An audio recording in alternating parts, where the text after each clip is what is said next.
A college football tradition like no other. Yes, sirree, boys and girls. Or a guy that just won't leave. Wow, that is sad.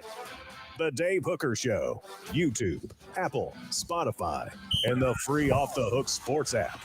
A presentation of Off the Hook Sports.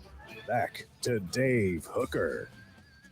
Here we are with Caleb Calhoun. Welcome to the program and a lot going on. Tennessee, a Tier 2 national title team, according to CBS Sports. Joe Milton makes the rounds in New York City. He was on NFL Network, and he wants 3 rings.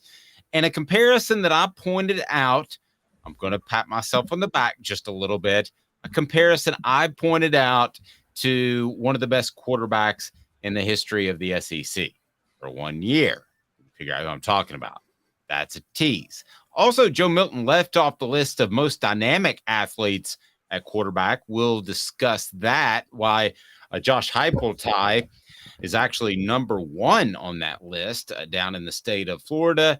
And Deion's in the news again. I know that's a real shocker when it comes to transferring NIL money and all that good stuff. And another Georgia player arrested for a traffic incident. How serious is this? And then the first edition of our Smokey Hot Takes, Tennessee's best quarterbacks of this century. So no Vols on the top 75 quarterback list of this century, according to ESPN.com. We shall debate. So we'll talk some Dobbs, some Bray, some more, and a live report that we're excited about from Zach Haire of Haire of Sports Treasures. He is in Hoover, Alabama, so we'll get his thoughts on the Vols and the SEC tournament. Load it up, kids. How are you, Caleb Calhoun? I am wonderful. How are you, Dave? I'm fantastic, and good morning to the message board. We think we got the echo thing that was bothering me yesterday, so let me know if not. Travis says, what's going on with the Athens Speedway? A reference to the Georgia Bulldogs, and they like to drive fast. That's pretty good. They haven't managed to put the brakes on those issues quite yet. Where's the rim shot, Dave? Do you have it? I can't have it, but I actually have to be honest with you. I stole it from Mike Griffith of Dog Nation. It is rare that he turns a good phrase in prose, but he did so. So I stole it from him, and I'll give him credit. Probably the last time. But he gets credit this time. Mike Griffith is just a fantastic man. All right, here we go. We're getting moving right now as I want to start it off with Caleb.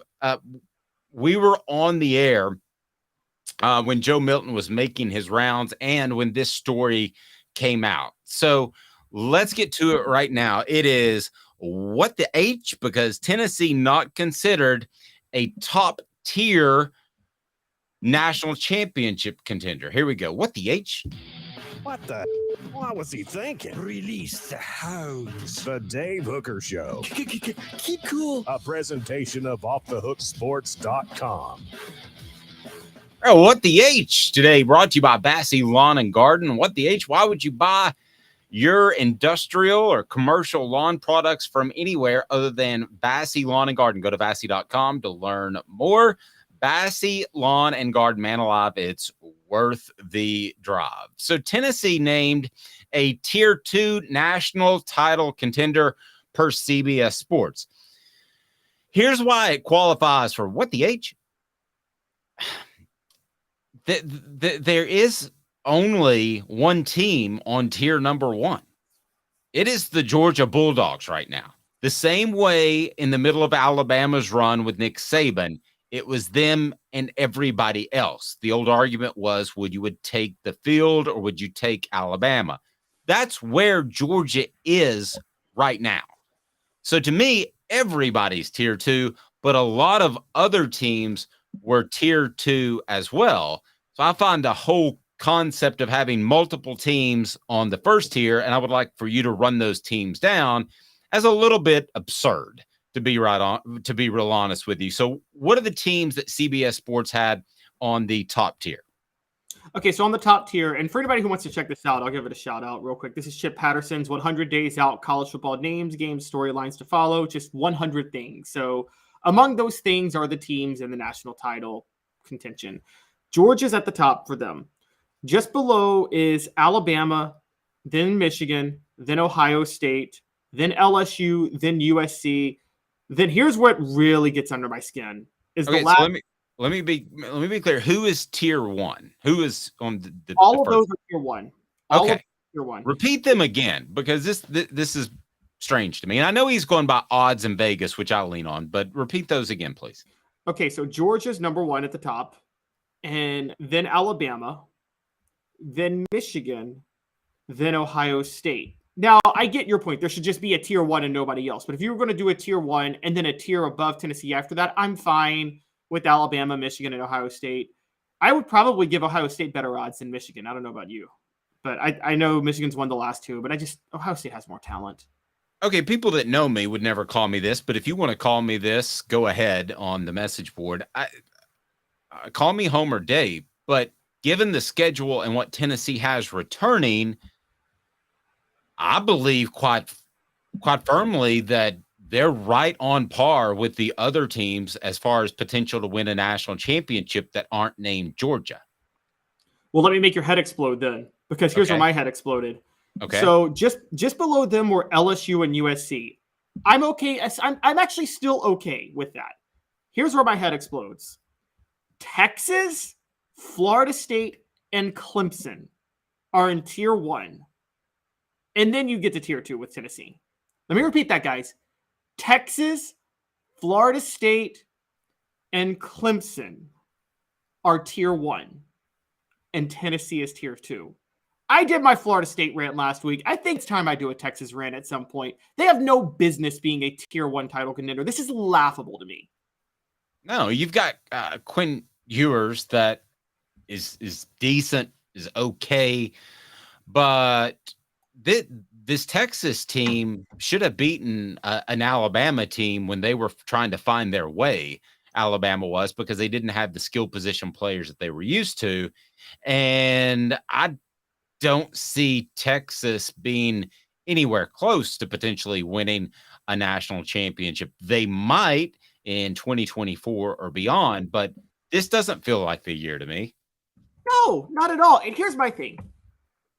So I got no issues with programs that run pro style offenses, that kind of run the standard pro style and standard, defense. You know what I'm talking about. Those pro-minded coaches, Steve Sarkisian, Kirby Smart, Nick Saban, they're all in that mold. Wouldn't you say? I kind of miss them a little bit, to be real honest with you. Yeah, exactly. So Sarkisian's in that mold. The thing when you run those offenses, though, they are more dependent on Jimmys and Joes than any other type of offense. Does Texas really have the Jimmys and Joes to compete with Alabama and Georgia right now? No. And even with the transfer portal, you can flip a roster faster than ever. But if they're not comparable to Alabama, who took a dip in talent. I mentioned the skill position players other than Bryce Young last year. So they took a dip, and I still don't think Texas is as talented as Alabama. I don't think Texas is as talented as Ohio State. Travis says, I bet Dave's mortgage that Michigan will never win a title under Harbaugh. I agree with that, but I don't think Texas is as talented as Michigan right now, based off recruiting numbers that we have in analytics. I don't understand the love for Texas. I sort of kind of can see it for Clemson, although I don't think they'll ever recover from having a second head coach in Brent Venables. That's just what I feel about Clemson. And I don't understand. John Chavis, would you say? More like David Cutcliffe. But Cutcliffe is cut out to be a head coach. Cutcliffe was head coach material. Venables, I don't think is head coach material. Okay, well, yeah, we'll find out. But he got the job at least. He got a head coaching job. John Chavis never got the job. So anyway, I think that Cutcliffe was a better coach than Chavis. I think that basically Tennessee had 2 head coaches on their staff for a number of years. So I think that Clemson had that. They've lost that with Venables, at least head coach worthy, if not one of the most solid defensive coordinators in the nation. I don't think they're going to have that again. Florida State, tell me, explain the love for Florida State, because when we had a production meeting at 5 a.m. this morning, and then I followed it up studying their roster. Certainly, they've got good quarterback play. Certainly, you would think they're going to be better and trending the right way, but a national title contender as of 2023, I can't figure out what I'm missing. You're not missing anything. You are right to believe that Florida State is being massively overrated. I talked about this last week. I said it for years. For the past quarter century, Florida State has been the new Notre Dame. Media members go out of their way to prefer Florida State. Look, they covered for Jimbo Fisher when Jimbo Fisher was running the program into the ground with discipline issue after discipline issue after discipline issue. And he quit on recruiting because they wouldn't build him the facilities he thought he needed. Yes. And also, there was a lot of cover run for Jameis Winston. Forget the rape charge is bad enough because that was horrible on its own. But how many other incidents did he get involved in? And he still, Dave, let's be honest, no other quarterback would have won the Heisman under that scenario in 2013. Peyton Manning lost out on the Heisman because of a 1996 trainer incident that happened. And so they don't usually, but Jameis Winston gets the break and he wins the Heisman. So they run cover. They've been running cover for FSU because of the goodwill Bobby Bowden bought. I'm going to point this out. Not only did they not beat a ranked team last year, they went 3-3 against Division I schools with a winning record. How is that? I'm a tier 1 national title contender a year later. Yeah, I'm now with you.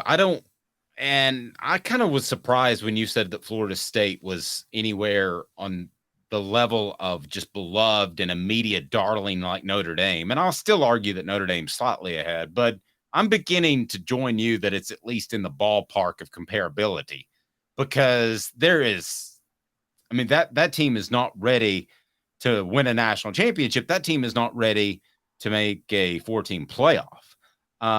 Again, I've mentioned Michigan, Ohio State, Georgia, of course, Alabama are in better position than those schools. So to me, everybody's second tier, and Tennessee's one of those second tier teams because of who they have returning and because the schedule that lines up for them. They have a chance to improve throughout the season thanks to some well-placed sort of patsy games. So yeah, I think everything lines up really well for Tennessee, and to have them second tier is fine as long as you have them with everybody else except for Georgia. That's the way the tiers should wrap up. See, I would break with you. I would be okay if you want to have a tier either with Georgia or just below Georgia ahead of Tennessee with Ohio State and Michigan and Alabama, just because it's Alabama, but then Ohio State and Michigan because, look, but the winner of Ohio State Michigan is going to the college football playoff. There's just no debate. There's nobody else in competition with them. And so that's why I'm okay with that. USC, I kind of get only because, again, who's in the Pac-12? We know what Lincoln Riley can do. He's got an easy road in the Pac-12. And then the border would be LSU, who I'm very high on, but that's me being high on them on just my own gut and my own analysis, not based in where they should be. So I understand, yeah. So what about my guy Joe Milton hitting New York? New York City, like they did last year with Hendon Hooker and Cedric Tillman, to make some NIL deals to get these guys out in front of the cameras. And Joe Milton certainly wants to be so. As we saw Anthony Richardson of Florida get drafted high on potential, I think Joe Milton could be that type of guy. However, people want to compare him to T. Martin because the natural comparison is to say Hendon Hooker, like Peyton Manning, got Tennessee to a championship type of level, and you want Joe Milton to be the guy that wins you the title, i.e. T. Martin. The best comparison for him is not Anthony Richardson. It might be in the draft process, but he's played already as much as Richardson has, and by the end of this season, he'll have played a lot more. The best comparison's Cam Newton. 6'6". I wrote it on offthehooksports.com. He brought it up. I can only assume he read my column. So that's what put that in his mind that he should be comparable to Cam Newton. Thank you very much, Joe, for being a regular visitor to the website offthehooksports.com. I think Cam Newton's a fantastic comparison in a lot of different reasons. He also said he wants to win 3 rings. You don't actually get a ring for winning the East, and I think you just get 1 championship overall. But how did you think he carried himself on Good Morning Football and some other platforms that were out there? Thought he did a great job. He's way different from Hendon Hooker. He's more outspoken, I would say more affable, whereas Hendon Hooker is reserved. But I thought, just like Hendon Hooker did last year, that he represented the University of Tennessee extremely well. I thought he's doing a great job. I thought he did a great job representing himself too, and I have a lot of respect for how he carries himself. I'm starting to get a little nervous for his sake about some of the media hype. We're talking about a guy who, he may fight you on this all day, but I don't care if he wants to fight you on this. He lost his starting job. I don't care if he disputes that at all. He lost his starting job. And when people compare him to T. Martin, and even Cam Newton, those guys somewhat, Cam Newton never lost a starting job. T. Martin was completely under the radar in 1998 until he broke out when the season started. Joe Milton, we're talking, I mean, Good Morning Football brings on a guy that was a backup the last 2 years that we didn't know was going to keep the starting job in spring practice. And I'm turning into Dave pre-spring practice right now. But I got to be honest. And now we bring up a Cam Newton comparison who had at least the second best single season in SEC football history. Yeah, you can't argue the first. Joe Burrow had the best, but definitely the second best, maybe tied with Johnny Manziel in 2012. But one of the greatest single seasons in the history of college football. And we're comparing Joe Milton to him now. Are we with that and him going to New York and on these football NFL shows when he hasn't started the last few years, and he did lose his starting job, and he's lost his starting job at 2 different schools, and there's been massive questions about his play. Is he getting a little bit too much national press now? Okay. This is where I like to think of myself, even though I'm almost 40. I like to think of myself as adaptable, Caleb. 5 years ago, Dave would have said to you, and I like to refer to myself in third person. Dave does that quite often, doesn't Dave? I would have said to you, Caleb, they're pushing him too much. He's too out there. I would have said the same thing about Hendon Hooker last year, but the game has completely changed. This is like adding the forward pass in recruiting and roster management, and that is NIL money.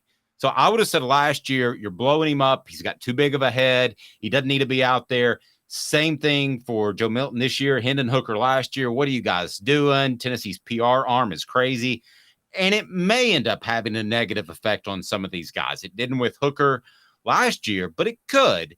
But you have to take that gamble because then you're in front of millions of people and recruits, and you can sell this NIL and the ability to get exposure. So old Dave of years past, would have completely agreed with you. Now you got to push him. You got to push him because it's better for the program. So I got zero problem with it. And it's not him calling Good Morning Football and saying, hey, can you put me on?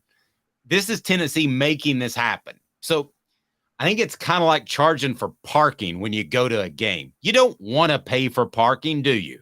But ultimately, that's just part of it. So pushing these kids before perhaps they're ready is just part of it. Same thing with Hendon last year. But we knew last year that Hendon was going to be a great quarterback in 2022 because we saw what he did in 2021. I know you think, yeah, he was. Let me stop you there. I didn't. Okay, so we didn't know he was going to be as good. Well, we didn't know he was going to be as good as he was. But I thought. I'll be honest with you. I thought he would be a B quarterback last year, and he turned out to be an A+.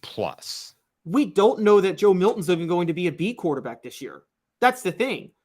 Okay, when you're pushing these guys, when you're pushing Hendon Hooker in 1997, when you're pushing Peyton Manning pre-NIL era, no one, let's be honest, yes, Peyton Manning was the number 1 draft pick had he gone out in 96, but no one knew Peyton Manning was going to have that year he had in 97. Still the greatest single season a quarterback's ever had in Tennessee football history. And pushing Eric Berry in 2009, these are players that we knew were at least going to be very good starters. We knew Hooker was going to be very good. I mean, even you said B, that's above average. I thought maybe very good though. Very good means B+ or A-. Well, he was B+ or A- in 2021, so I thought he was going to at least be that in 2022. And so then I was too hard on him because I still had questions about his accuracy downfield. Oh, I did too, but I didn't have questions about his decision making, and I knew his accuracy was better than Milton's, and those two things were a big deal. So we knew Hooker was going to be good. We didn't know he was going to be great. We don't even know that Joe Milton's going to be good. We don't even know that he's going to hold on to his starting job this year. So I'm thinking more. I'm getting vibes of, dare I say, 2005 when Fulmer was going on national media and saying that Eric Ainge has Peyton Manning qualities. I don't remember him saying that, and I was. He did. Did he really say that? He said after his freshman year, Eric possesses many of the qualities Peyton Manning had. Well, that's the dumbest statement ever. I mean, and I don't mean any offense to Eric, but I mean that's a once in a not even generation type of leader and type of work ethic. I can't believe he put that sort of pressure on Eric. I'm sure that was to try to motivate him in some shape, form, or fashion. And Philip did that through the newspaper on several occasions, especially with the offensive line. He'd say they'd have a bad day and they'd come back and they'd have an incredible day the next day. So I guess that actually I'm still taken aback that he said that, and I probably wrote it. Well, what Fulmer acknowledged later, and remember he was holding open practices for ESPN during that 2005. Yes, I busted one of those up. Oh, you did? Did I tell you that? I was on the radio, and I was like, you can't hold a private practice just for ESPN. So I just left the radio show, and they did call-ins to me, and I drove down the practice field, and I did live reports while ESPN was there standing on the practice field, because I didn't think it was fair that you open it up for one media outlet and not the other. And next thing I know, Bud Ford's screaming, shut her down, you can't broadcast from here. Yeah. Oh, my gosh. Well, so Fulmer acknowledged the reason, and it was around the same time he said this about Ainge. The reason he was doing all this promotion, if you remember, Auburn had just gone undefeated the year before and had been left out of the national title. He felt he had a national title caliber team, and he was worried that if he didn't do all the promotion, that Tennessee could go undefeated and be left out of the national title in 2005. And of course, instead they were 5-6. Yeah, I guess. Still a really dumb thing to say and puts too much pressure on a young man. I agree. Yeah, and I mean, it's dumb in a lot of ways. Particularly when you couldn't even name him the starter. That's summer. Yeah, I mean, there were questions about Peyton Manning being a starter just because everything went haywire his freshman year with Brandon Stewart and Todd Helton and all that, for those that don't know. And a lot of people like Stewart more. As a matter of fact, it was pretty close to 50-50, maybe 60-40 Manning. But that was because you were in the middle of the season. When you have the offseason to figure it out, you've got to know your starter, and is it Rick Clausen or is it Eric Ainge or is it Brent Schaefer? You've got to have a good idea for that. And he apparently did not. Now, another thing about Joe Milton, he was left off a list of the most dynamic athletes at quarterback. Was that just an incredibly stupid mistake? We'll discuss 2 minutes off the Hook Sports. What should people be doing, Jacob Warren? Because you're nice enough to remind people about what we're doing. If I can find Jacob Warren talking to us, I believe I can. Maybe I can't. Now the pressure's really on because Jacob Warren has disappeared from my drops.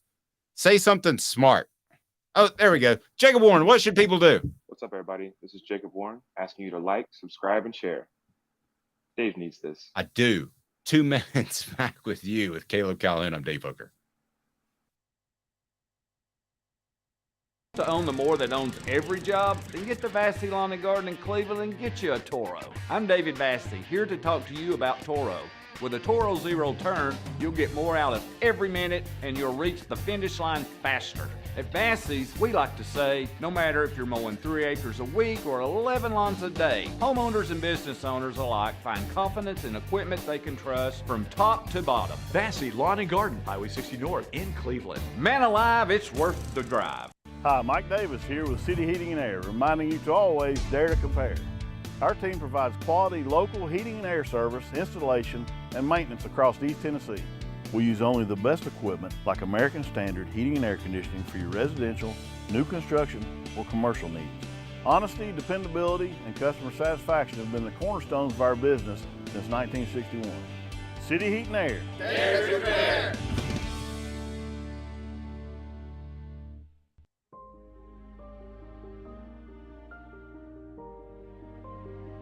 Our family has been creating one-of-a-kind pieces of jewelry in West Knoxville since 1986.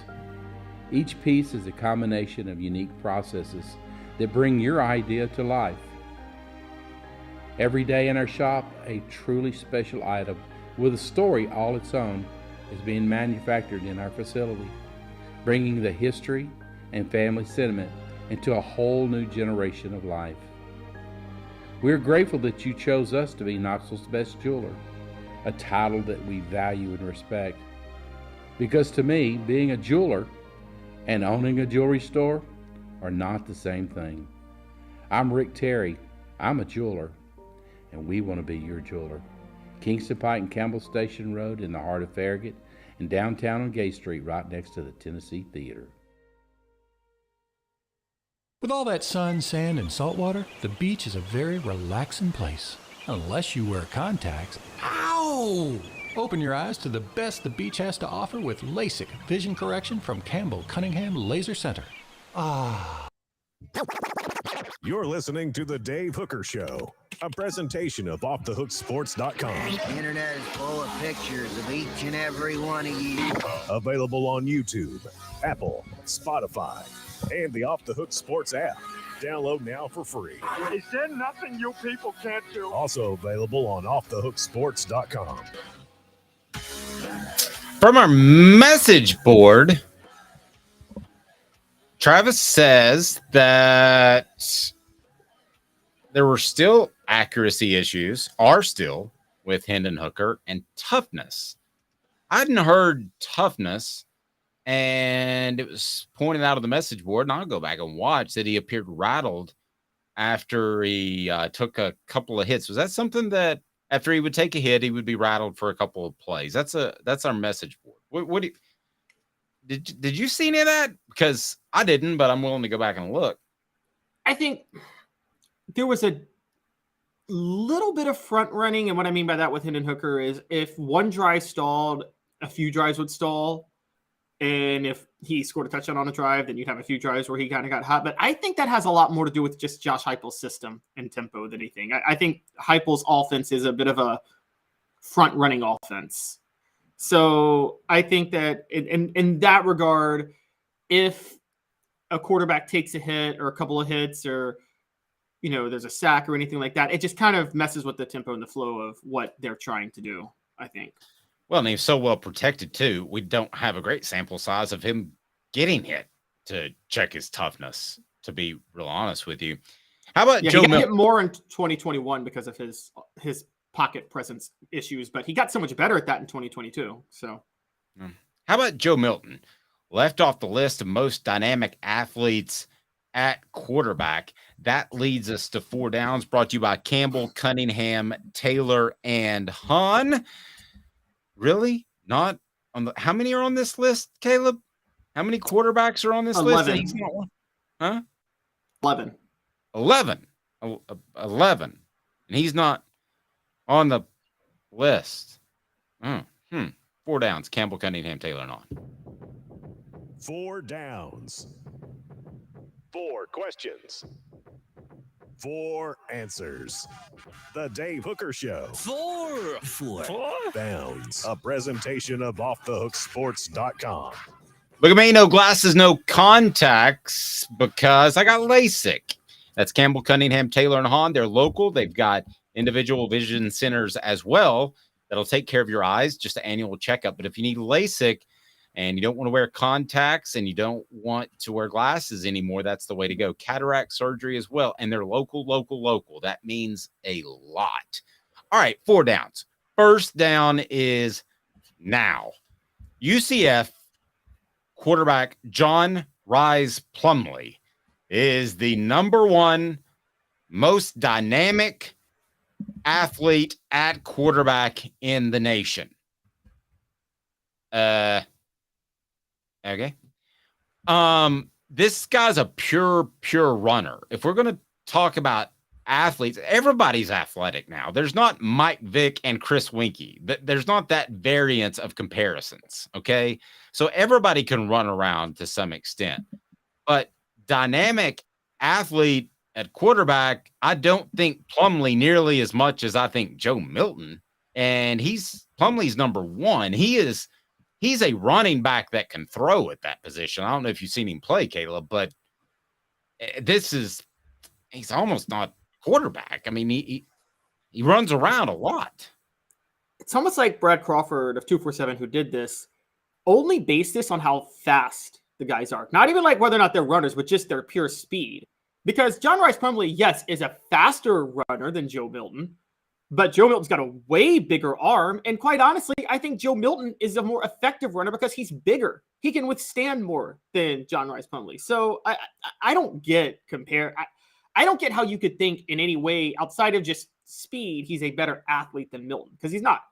He doesn't have great hips as a runner. He's kind of like Cam Newton. He's a straight ahead runner. But that's because he's so big. I mean, in every single physical category, he would defeat Plumlee, except for maybe straight out speed, maybe a little bit of a wiggle that Plumlee might have that Milton doesn't. Jaden Daniels. A fight, who wins? What's that? If they were in a fight, who wins? It's Milton every time. Yeah, I don't want. I would pay to see that, actually. Jaden Daniels, LSU number 2. And you're going to hear this comparison a lot from afar since they don't play each other like they did last year. But Jaden Daniels, if you only saw the Tennessee game, really came on throughout the year. He's actually a better runner, but still, I think there's a debate who's the most dynamic athlete. And we don't even have Joe Milton on the list. But I'm curious who you think is more dynamic, Daniels or Milton. I still think Milton. I think Daniels, I do think Daniels might be the better quarterback this year, but I think Milton's a more dynamic athlete. I mean, you're right, he's a better runner, but that's relative. Again, like we're talking about, Joe Milton can withstand so much more contact than anybody on this list because of his size that I just don't think that. Again, we're talking pure athlete, and arm strength should be factored into athlete. Now, it doesn't look like he factored that in at all in this, but if you factor in arm strength, running ability, size, physicality, speed, I don't see how any of these guys are better than Joe Milton, and that includes Jaden Daniels, who, again, probably only beats Milton out when it comes to speed, and that's still debatable.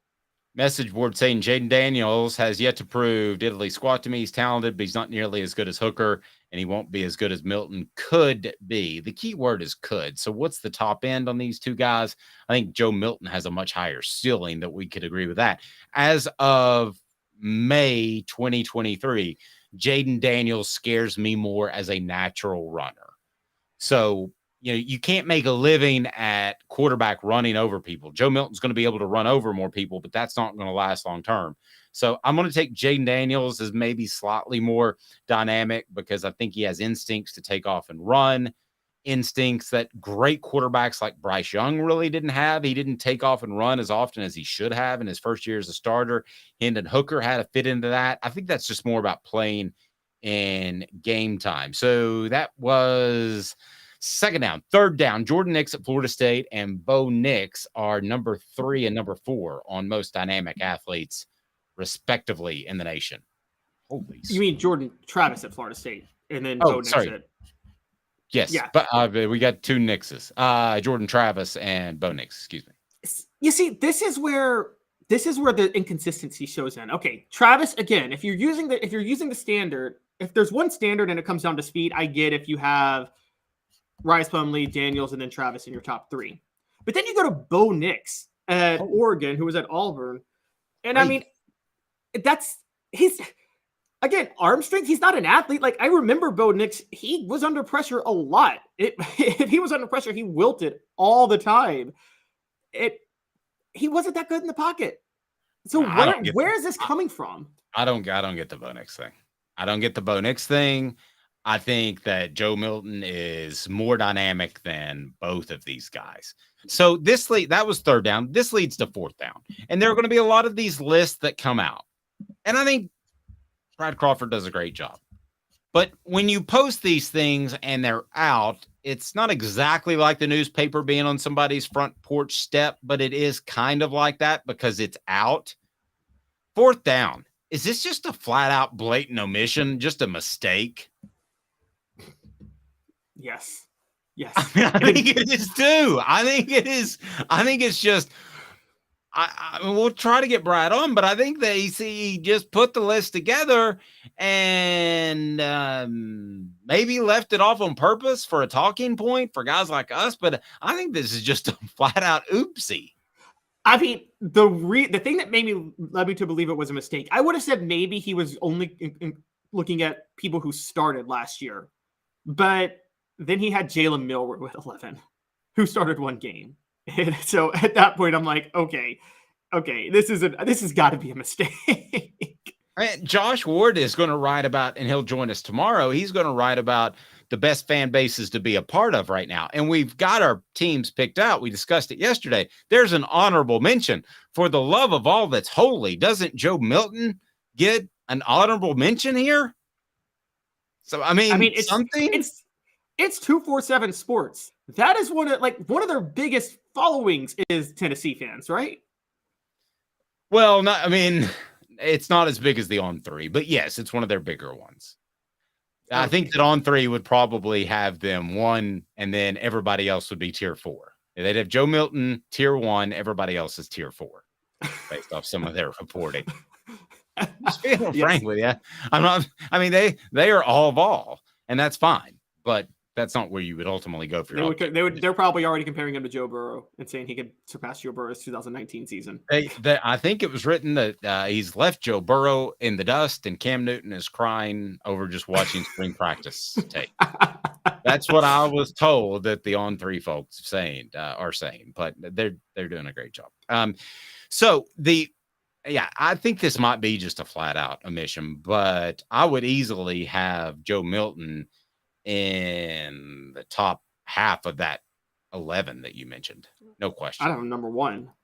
Really? I mean, who's more physically an athlete? Best athlete means most physically gifted. Who has more physical gifts, just raw physical ability than Joe Milton? Okay. All right. Jaden Daniels scares me more as a runner. When things break down, I haven't seen that consistently enough out of Joe Milton. And it's the same thing as last year. Well, Bryce Young. So I covered Alabama for Saturday Down South one year, and there were times where you want to keep your eyes downfield, but at some point you need to tuck and run. So his first year as a starter, which would have been 2021, there were times where he should have just tucked, ran, slid, pick up 8 yards, keep yourself ahead of the sticks.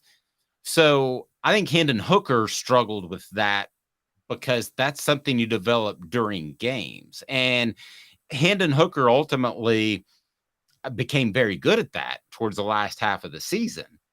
And I think Joe Milton will as well. But to think that he's not going to do it with that kind of physical ability, I think is absurd.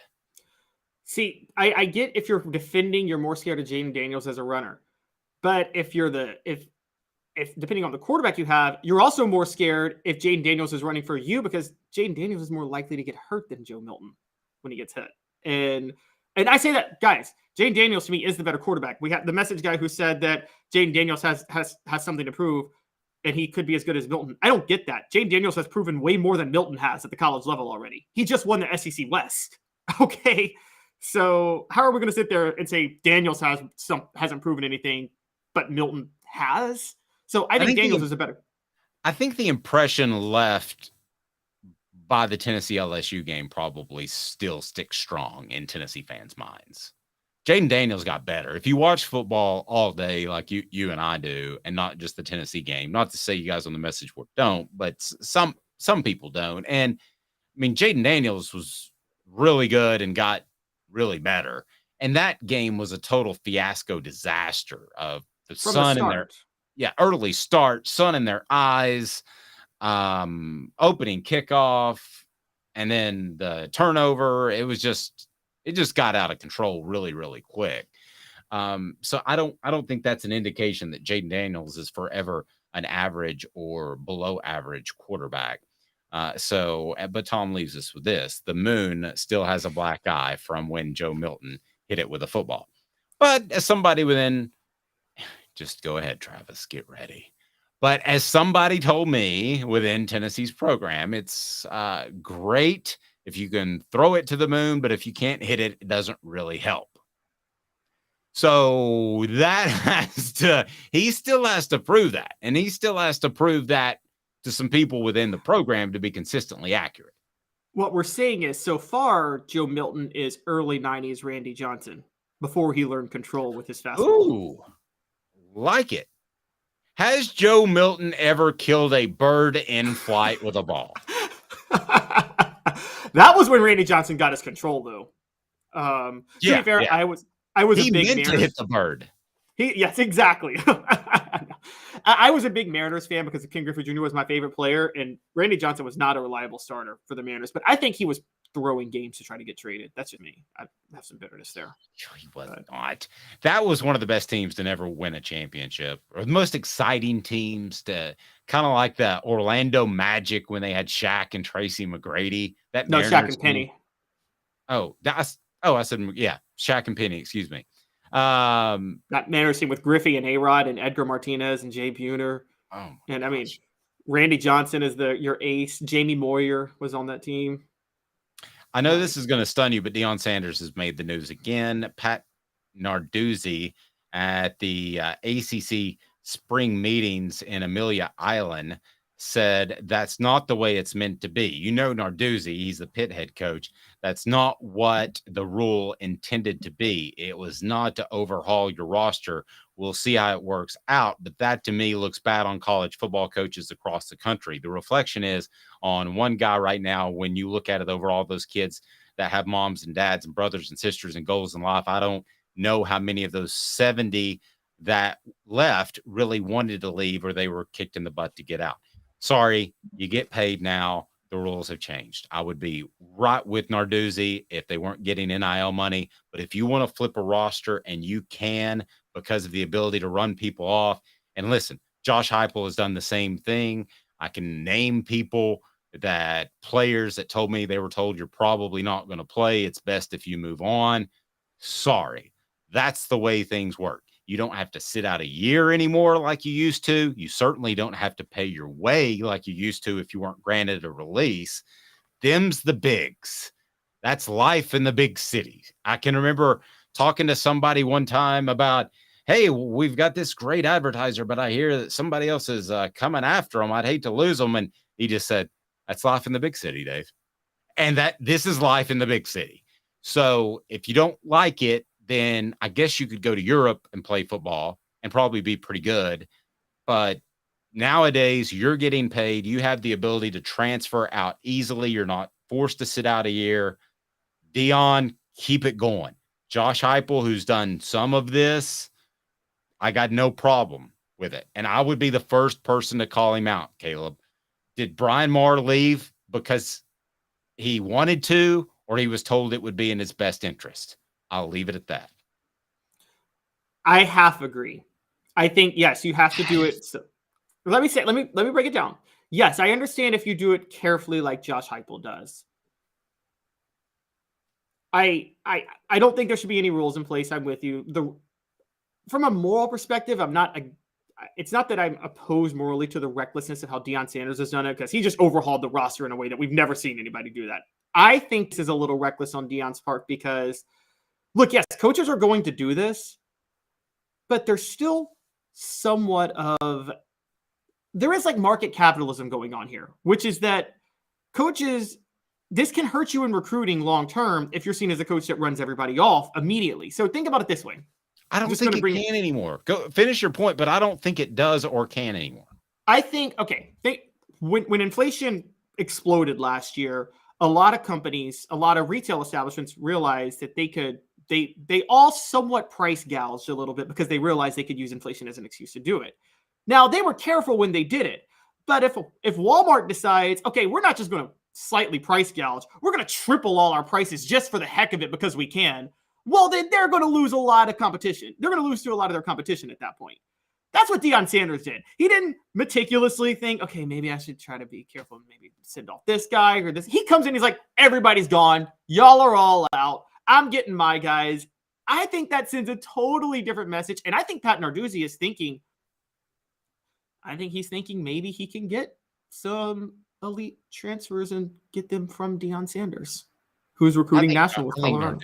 I think Narduzzi is so behind the current state of college football that he is never, ever, ever going to catch up. I think he has been left behind.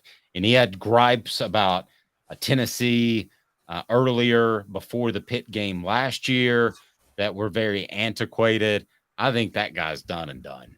And I think he's going to hold on to what he can at Pitt. But the guys that are changing things are making the hard decisions. And 5 years ago, I would have said Josh Heupel shouldn't run off anybody because they have to sit a year unless they transfer down. And that's not right. But those rules are not there anymore. So go Deion, go Josh Heupel. And if players don't like it, they can base their decisions off that. But let's be real, too. If you're a guy that's not going to play, wouldn't you rather be told that? I mean, if somebody could come to you right now, Caleb, and say, this endeavor that you are taking part in, whatever it may be, maybe it's you collect Legos, and they say it's not going to work out, it's going to frustrate you, it's going to absolutely ruin your life. Well, that's what it's like sitting on the bench for 4 years and your football career is over because you're not good enough to play in the NFL. Wouldn't you want somebody to tell you that? Yeah, I don't have a problem with that, but I would also add this. I don't think that's all that's going on. If I'm totally fine saying you're probably not going to play, you need to look elsewhere. There's a difference between that and just straight up pulling scholarships, though. And this is what I think is happening here in a lot of cases, because players, look, then if you're a lower level player who can't play at a high level, if I'm one of those guys that's never going to start at Colorado, I'd like to keep my scholarship and at least graduate from Colorado and get an education and have a degree in hand. If I'm not going to play at Colorado, I'm probably not going to the NFL. And if I'm a backup athlete that's that way, at least I can get a free education out of it.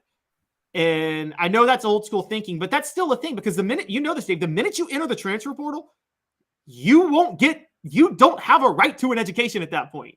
So you better hope you land the minute you enter the portal.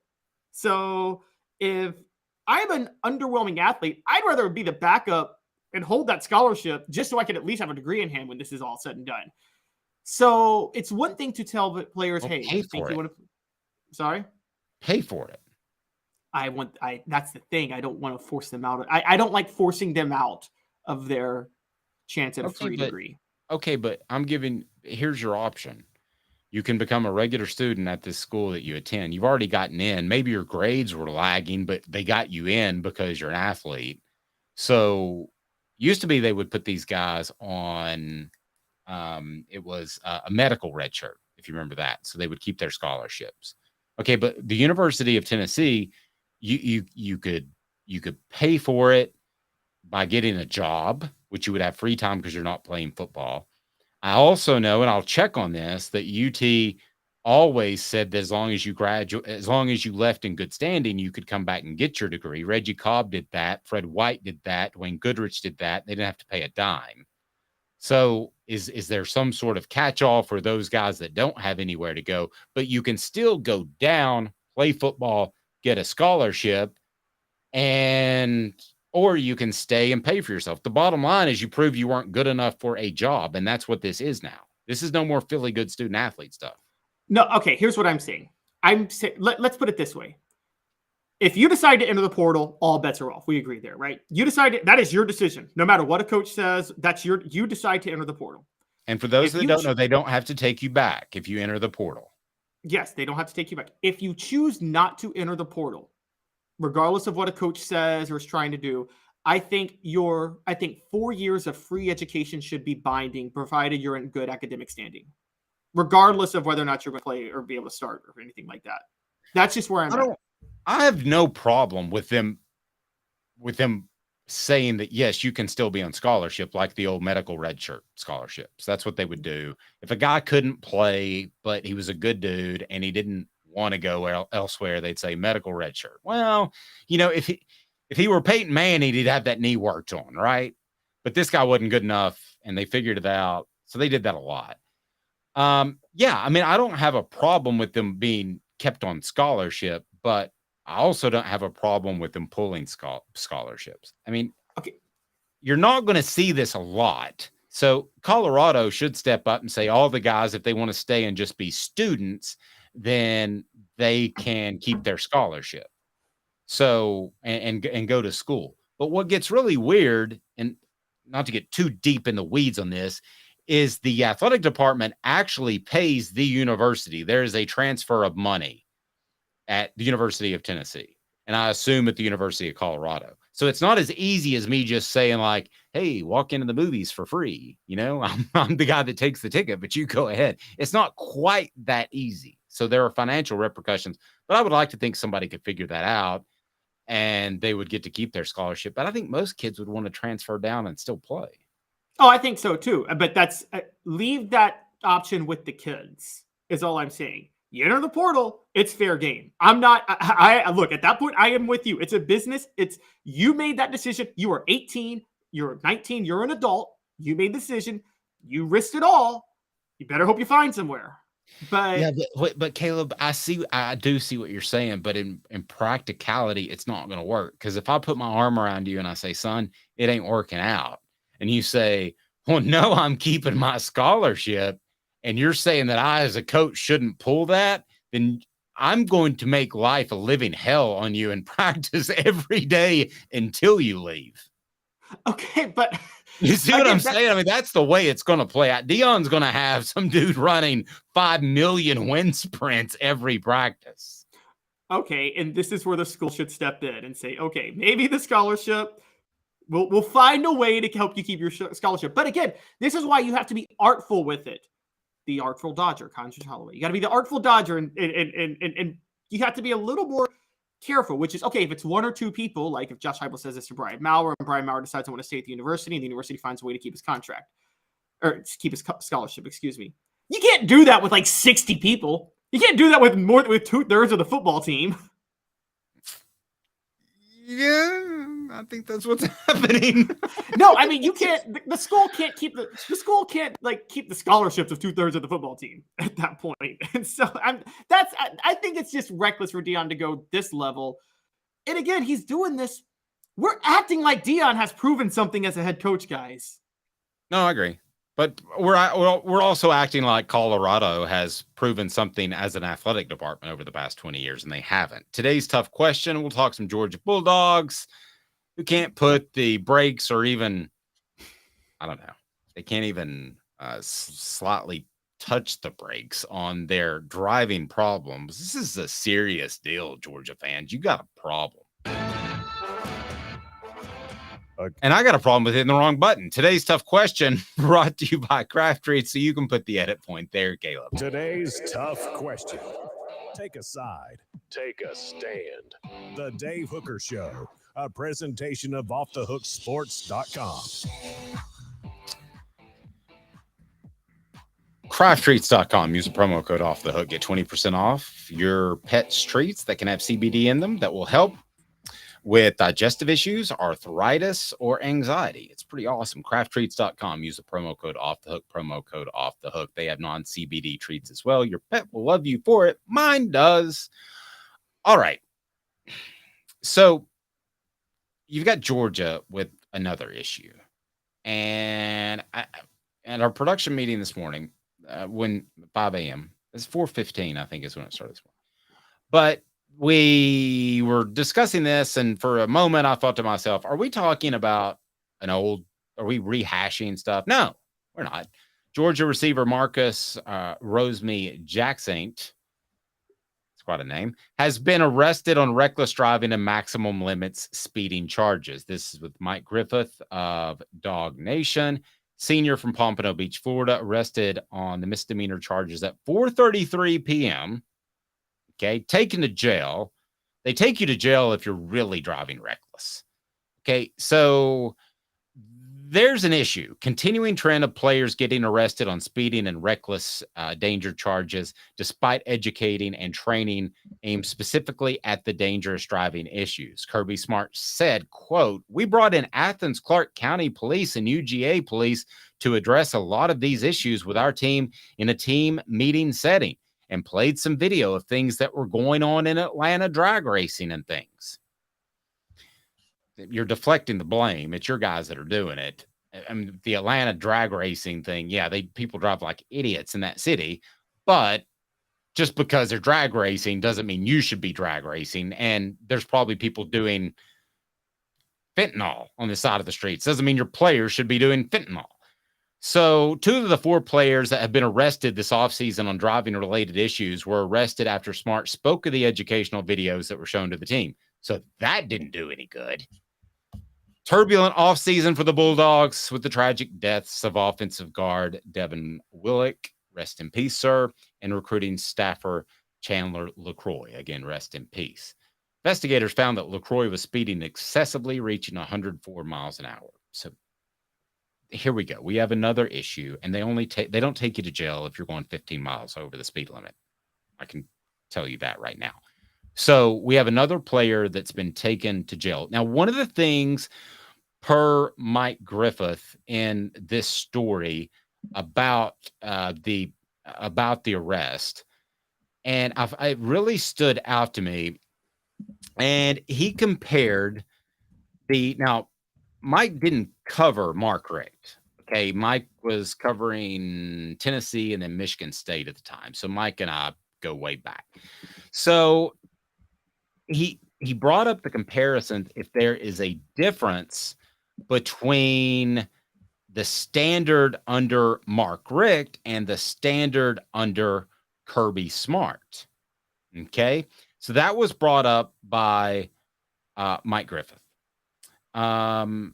Smart, this is according to Mike's story. Smart has stood firm that his program is no less disciplined than when he took over for Mark Richt, saying, quote, the standards have been created here for a long time and that doesn't change. And we want our players to live up to those and mistakes they make. We treat them like we do our kids.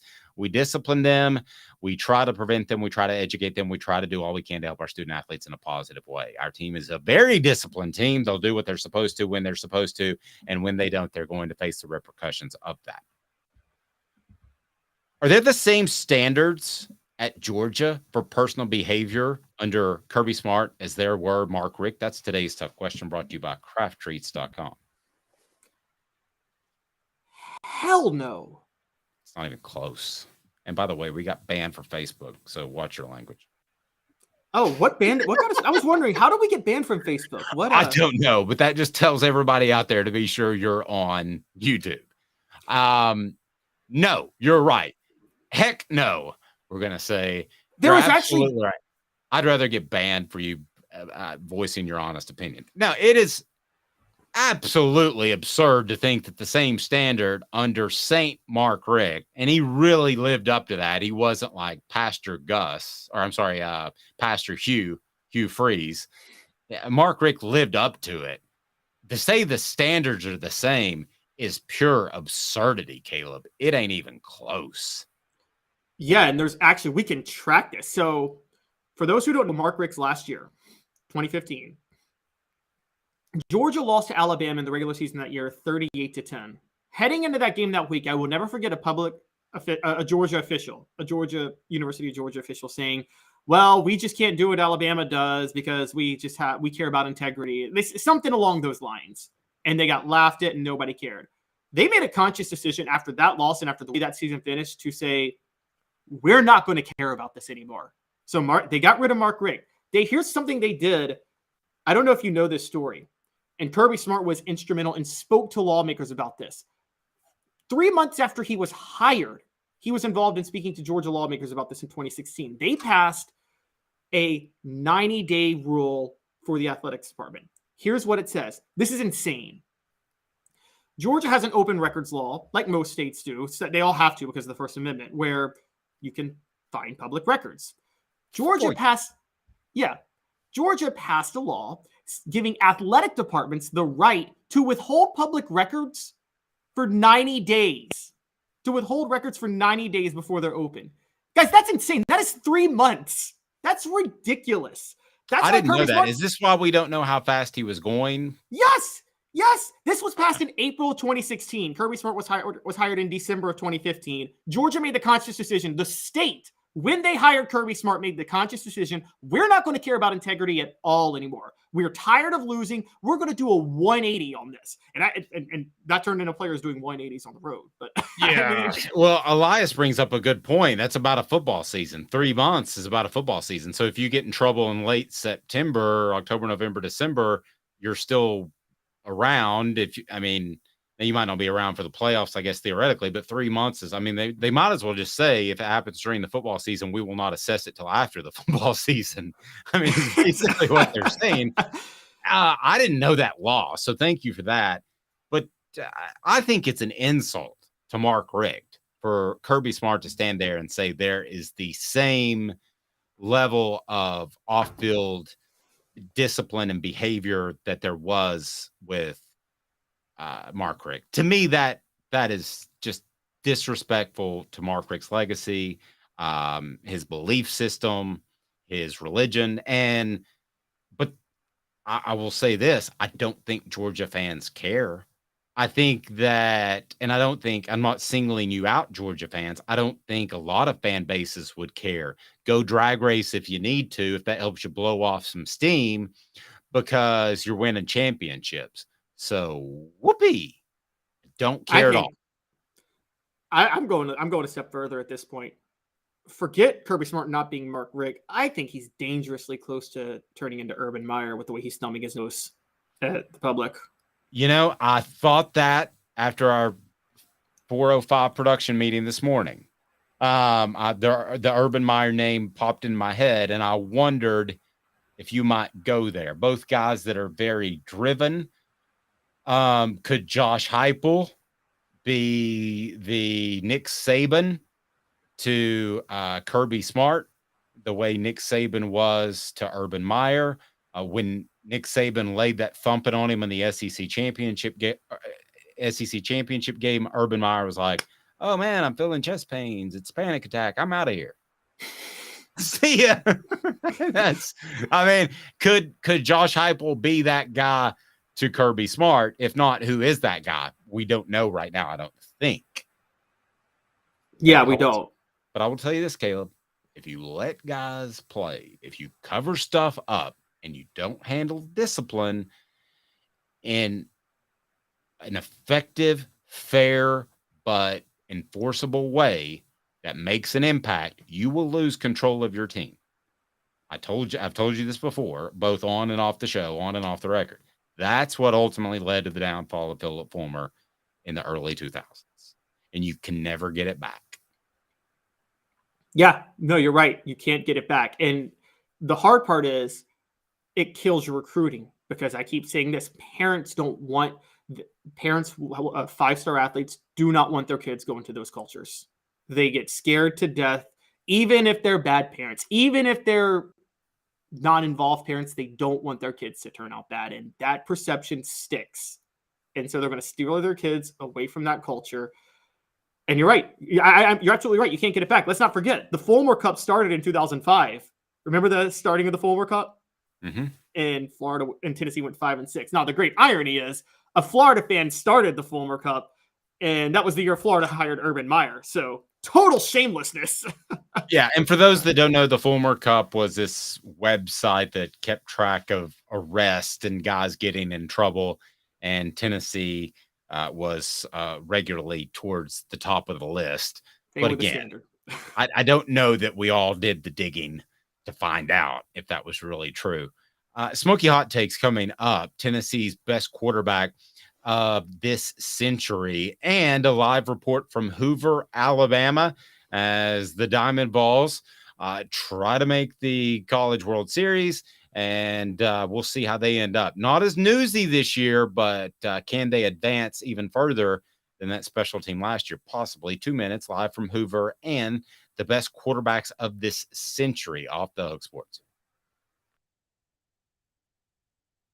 Family has been creating jewelry since 1986, each piece unique with a story all its own. I'm Rick Terry with Rick Terry Jewelry Designs. I'm a jeweler, and I want to be your jeweler. We're grateful that you chose us to be Knoxville's best jeweler. My family and staff look forward to serving you.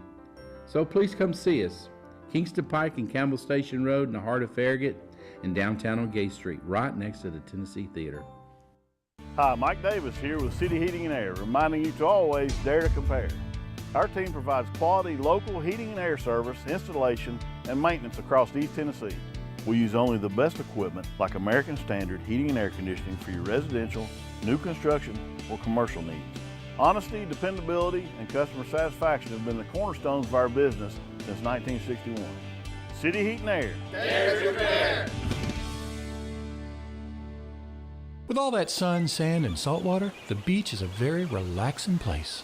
Unless you wear contacts. Ow! Open your eyes to the best the beach has to offer with LASIK vision correction from Campbell Cunningham Laser Center. Ah.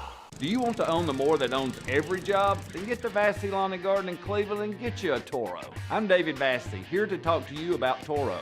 With a Toro Zero Turn, you'll get more out of every minute and you'll reach the finish line faster. At Vassy's, we like to say, no matter if you're mowing 3 acres a week or 11 lawns a day, homeowners and business owners alike find confidence in equipment they can trust from top to bottom. Vassy Lawn and Garden, Highway 60 North in Cleveland. Man alive, it's worth the drive. These mountains hold and defend a spirit far better than moonshine. A drink that holds flavor that becomes necessity. A hard cider made and relished by folk who are as hearty as they are legend. A refreshment that can only be found in one place. With a taste that makes you say, give me 3 bottles of the good stuff. Tennessee Cider Company, where necessity can be found. Objective coverage. Hey, that's new. If we get caught, we're going to jail. The Dave Hooker Show, a presentation of Off the Hook Sports. YouTube, Apple, Spotify, and the free Off the Hook Sports app. I'm going to need to see some identification. Back to Dave Hooker.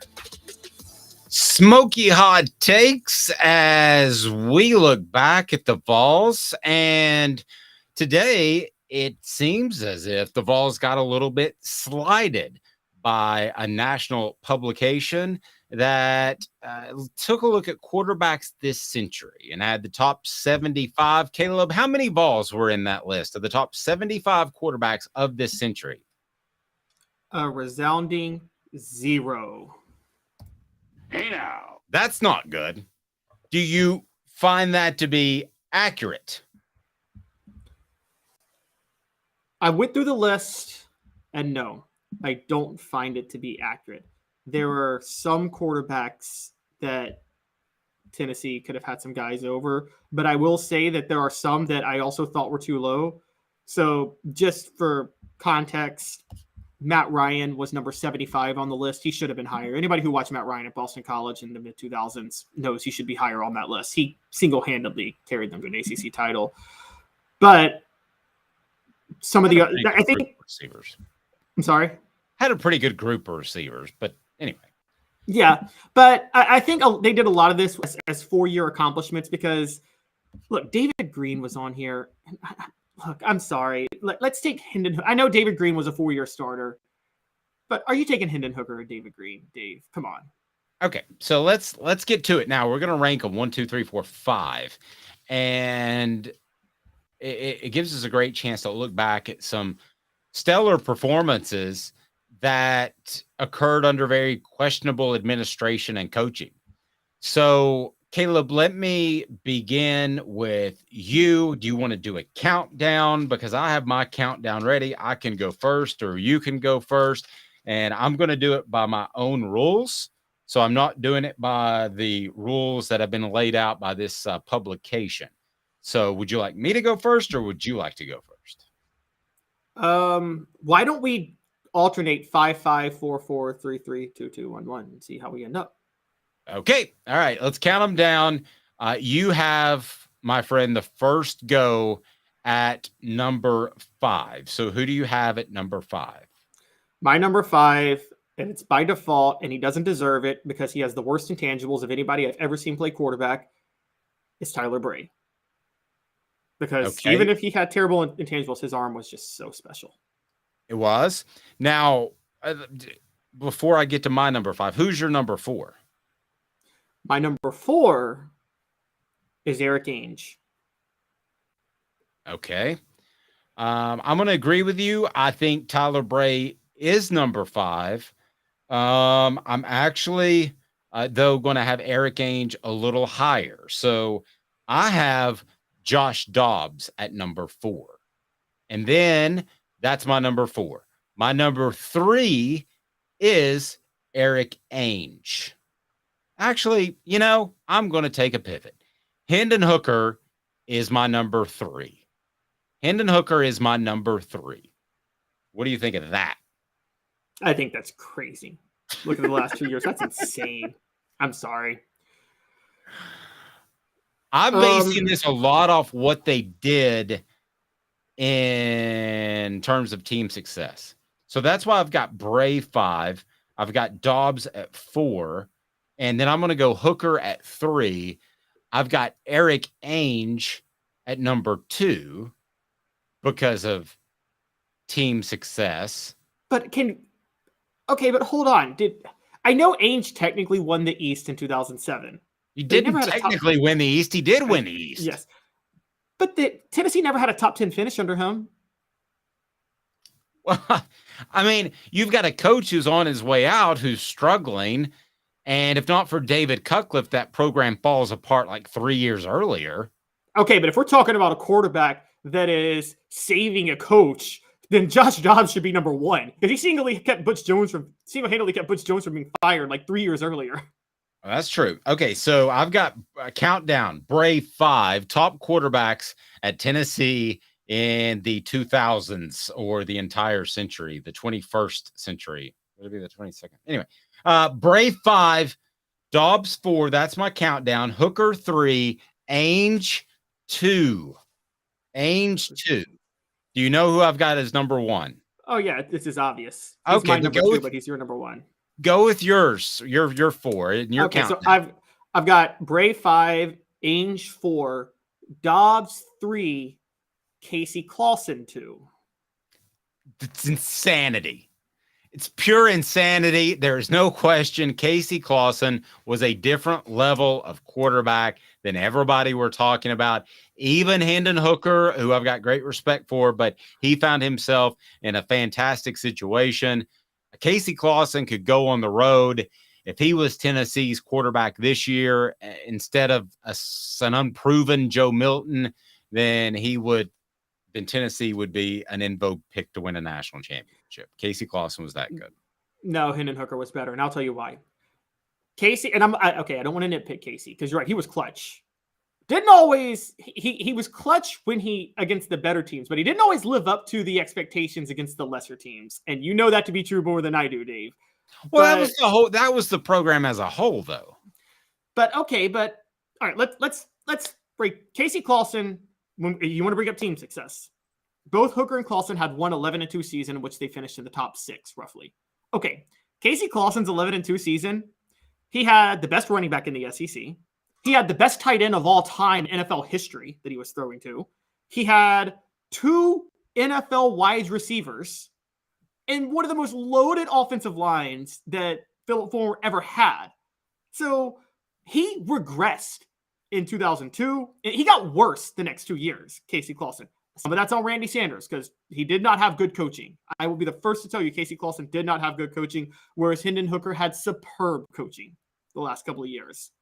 But Clausen did regress. Hooker, yes, you were going to say he had a Remington Award winner in Jalen Hyatt. Hendon Hooker made him a Remington Award winner. I don't think Jalen Hyatt is going to be that good of an NFL receiver. Okay, so you've got, you mean Biletnikoff, right? Yeah, did I say Remington? Yeah, I meant Biletnikoff, sorry. That would be amazing if Jalen Hyatt won the Remington. So I got Casey, Ainge, Hooker, Dobbs, Bray. And I've got Hooker, Casey, Dobbs, Ainge, Bray. And the thing with Ainge also, you can't ignore that 2005 season and how poor he played.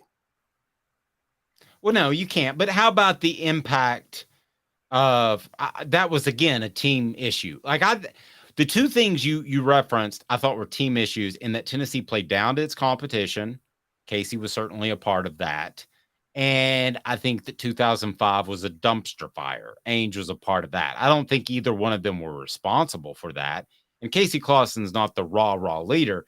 Where you could have me on Hendon Hooker is leadership ability. I felt like Casey was one of the dudes, and you knew that he was going to be clutch and fine, and you didn't have to worry about it. But did he raw guys? Did he inspire leadership? I think of raw guy, Al Wilson. Check out the Celebrate 98 series, by the way, which continues with the Travis Stevens and Travis Henry. So Al Wilson's a raw guy. Hendon Hooker's the inspirational leader. I don't think Casey Clausen was either one of those, but I might want to second guess that a little bit because he's turned into a heck of a coach out in Cali. So now I think that Casey Clausen is probably one of the top 5 quarterbacks in Tennessee football history. So I'm way higher on him than you.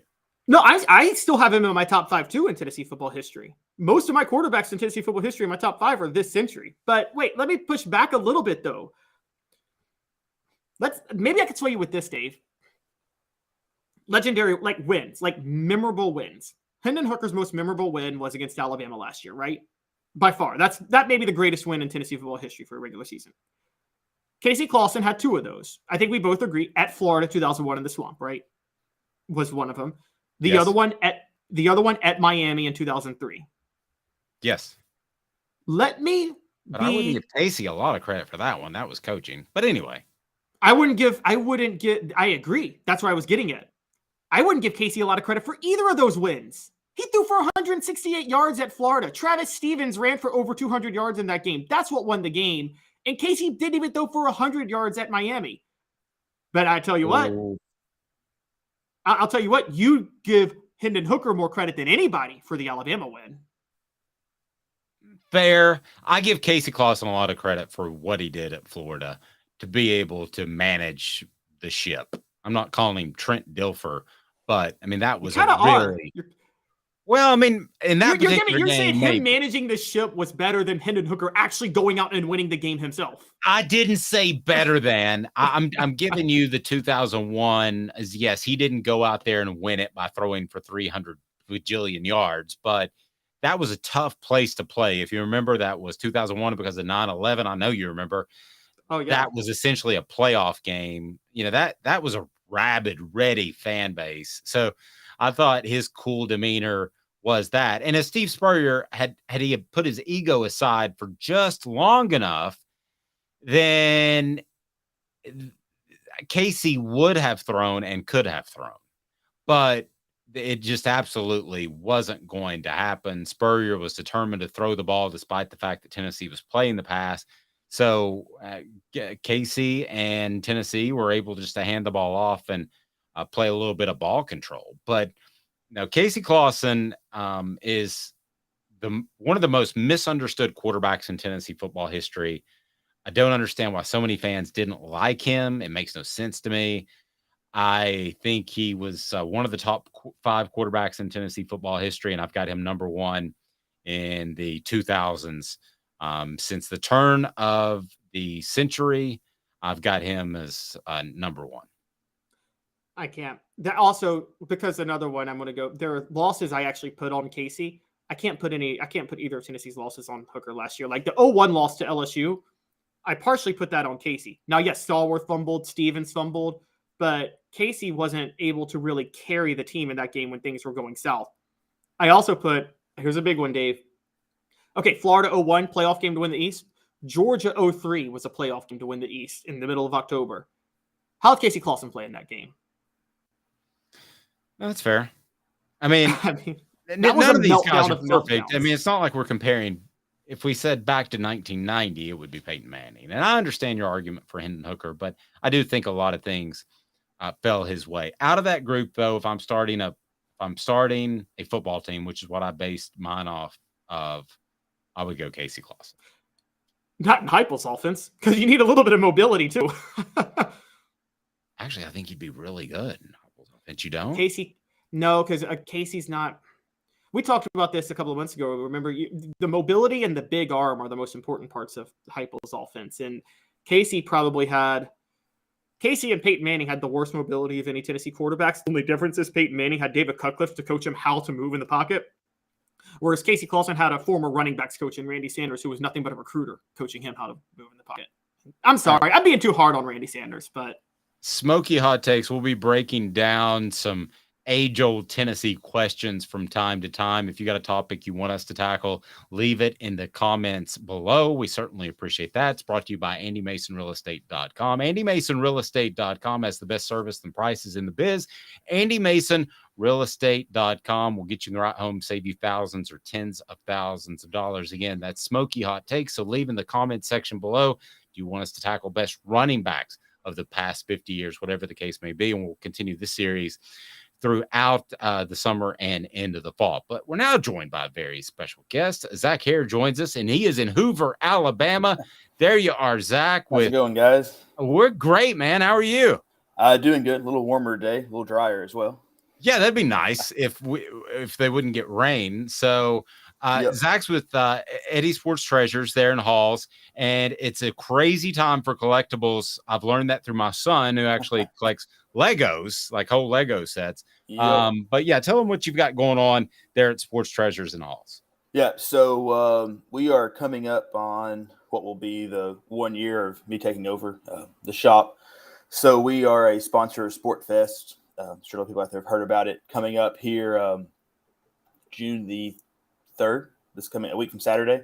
Mm-hmm. We are the sponsor of the autograph area. There are going to be a lot of the guys from the 98 team, coaches, players coming back for that. So in conjunction with that, we're going to be doing a pretty big sale next week. And with that, Memorial Day, everything. Haven't came up with a catchy name for it yet. Still working on it. Let me work on that. Back in my drinking days, I could come up with something pretty creative, Zach, but I'll work on that. Yep. So be looking on our social medias, Facebook, Sports Treasures, Instagram on Sports Treasures TN. We'll be posting all of that pretty soon. Probably going to be some pretty good sales on UT autographs and unautographed items, as well as, like you said, cards, singles, boxes, not necessarily sports cards. We're, on Saturdays, Pokemon's pretty big at the shop. Yeah.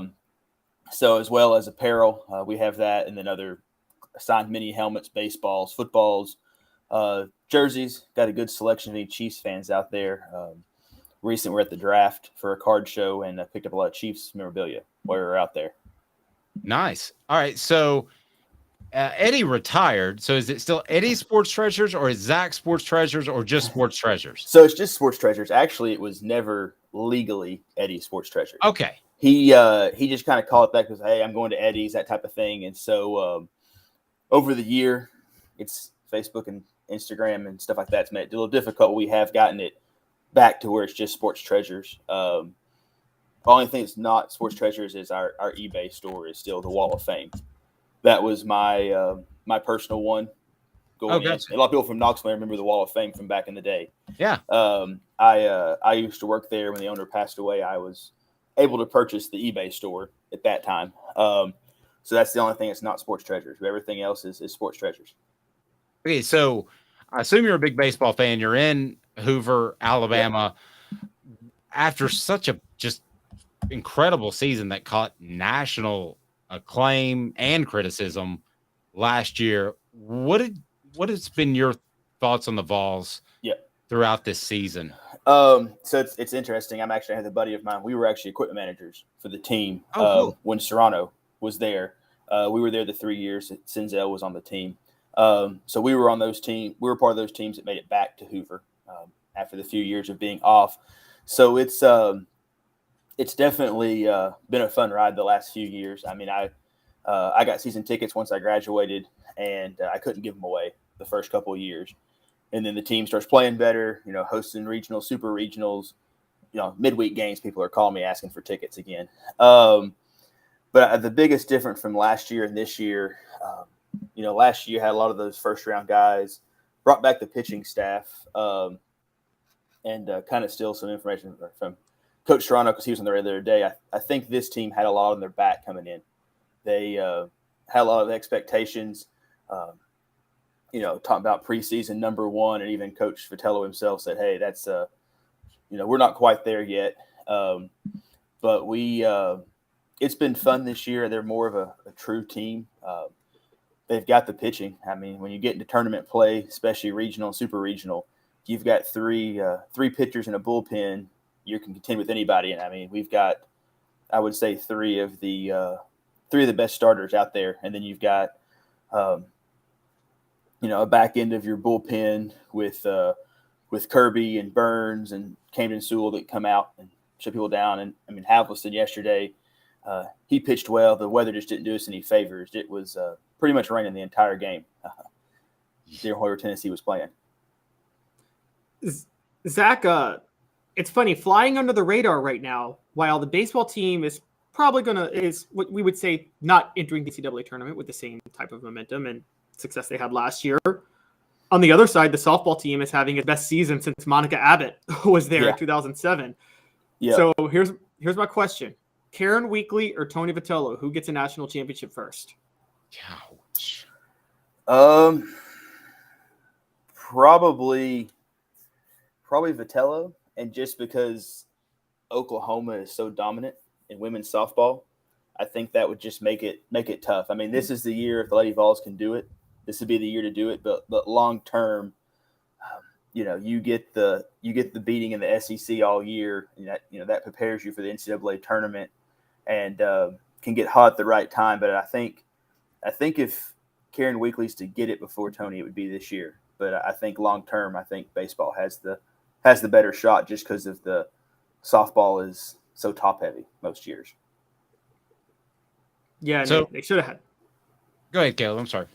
No, it's okay. Yeah, softball already should have had it because Monica. I mean, they had that series in 2007. I mean, that's got to be one of the. If you want to talk about in Tennessee athletics, maybe the most heartbreaking type of loss in Tennessee athletics history, that series Arizona in 2007. Yeah, I remember watching that. So as far as the baseball team, kind of your final thoughts on this season, and then still in contention for the NCAA tournament, right? Yeah. So they definitely. I know they were fighting for a host coming into the SEC tournament. My thoughts were kind of they probably need to go 2-2 to get that host, but just to get the job done yesterday. Pretty much everything's out there's got them going as a 2-seed in a regional. A lot of it's about pairing. If you get somebody that's hot, if we play like we did against South Carolina and find that momentum we had against Vanderbilt with that rotation, I think you can compete with anybody in the country, and all you got to do is get hot at the right time. I definitely think they can do it. I mean, last year's Ole Miss team was the last team in the tournament, and they were the last team standing then at the end as well. So if you can get hot at the right time, they've got the pitching, they've got the bats. Burke's due to come out of that slump anytime now. As well. And then Maui's turned it around after getting through that little bit of injury. It slowed him down first half of the year. Griffin Merritt's been a key part for them as a transfer coming in. And then as long as Dickey is healthy, hopefully he's been playing these last couple of games. So get him to stay healthy. That's, those guys I think can carry you offensively, and knock on wood, they seem to clean up the errors they had earlier in the year. So that's a big part too. You just got to play catch, as John Wilkerson would say. John. Yeah. I know John well. That is one fantastic individual there. So he had to put up with some of my shenanigans back in the day. Yeah. But Zach, great stuff, man. Again, Sports Treasures. How do we find you online and in locale? Yeah. So best place on Facebook, Sports Treasures on Facebook, Instagram, Sports Treasures TN. We post all new product. Today there was I'm not down there, but there are several products came out today. We'll have they'll be posting on there, and then we were off North Broadway, 4819 North Broadway. Shopping center next to Big Lots and Harbor Freight, kind of in between there. And, the 31st, I believe we're planning on doing a football break for those people that do cards. They know what that means to them. So check us out there, and be looking out for some sales this coming week as our kind of 1-year anniversary. It's crazy. A year flies by. It's my 1-year anniversary of Off the Hook Sports, and it just it flies by. All right, Zach, have a blessed day, safe travels, and thanks for the update. Yeah, thanks, guys. Have a great day. Thanks, buddy. That's Zach Haire of Sports Treasures. Pretty cool stuff. All right, that does it for us. We want to be sure and thank City Heating and Air Conditioning, who's just down the road from Sports Treasures. Integrity Matters, cityheatandair.com. They are fantastic. For Caleb Calhoun, I'm Dave Hooker. This has been a presentation of